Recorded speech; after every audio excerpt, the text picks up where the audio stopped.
نحمدہ ونصلی ونسلم علی رسولہ النبی الکریم۔ ناظرین، روحانی کلینک کی طرف سے السلام علیکم ورحمۃ اللہ وبرکاتہ۔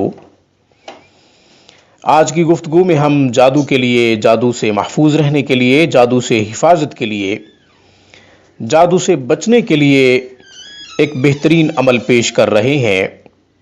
ناظرین، جادو سے بچنے کا، جادو سے حفاظت کا، جادو سے محفوظ رہنے کا عمل،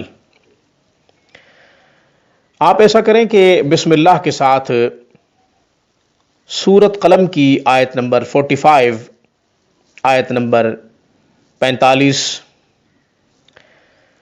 سورۃ قلم کی آیت نمبر 45، آیت نمبر 45 بسم اللہ کے ساتھ لکھیں، اس کا تعویذ بنائیں۔ جو مریض جادو سے متاثر ہے اس کو چاہیے کہ یہ تعویذ اپنے بازو پہ باندھ لے، انشاءاللہ جادو اثر نہیں کرے گا۔ جادوگر کوشش بھی کرے گا تو انشاءاللہ جادو اثر نہیں کر سکے گا۔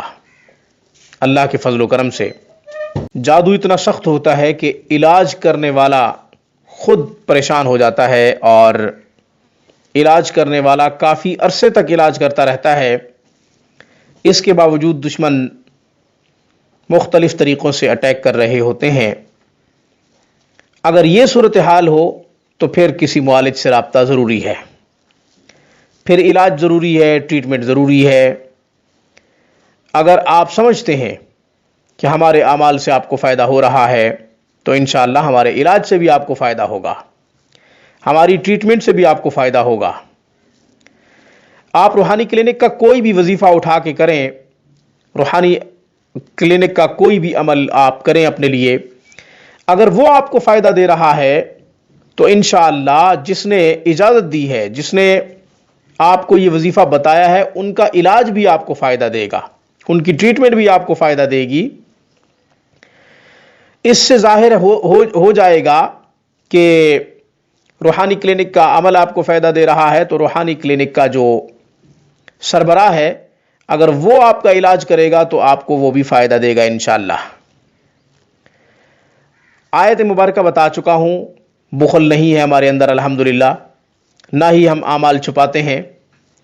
خود اعمال کرنا چاہیں تو بھی کر سکتے ہیں، ہم سے ٹریٹمنٹ کروانا چاہیں تو انشاءاللہ ہم بھی آپ کی خدمت کے لیے حاضر ہیں۔ مجھے اس پیغام کے ساتھ اجازت دیجیے کہ اللہ تعالیٰ سب کو حاسدین کے حسد سے اور دشمنوں کے خفیے حملے سے اور چپکے سے جو دشمن وار کرتے ہیں اس سے اللہ تعالیٰ محفوظ رکھے۔ اللہ تعالیٰ تمام مسلمانوں کے دکھ دور فرمائے اور تمام بیماروں کو شفا عطا فرمائے۔ میری طرف سے، روحانی کلینک کی طرف سے آج بس اتنا ہی۔ السلام علیکم ورحمۃ اللہ وبرکاتہ۔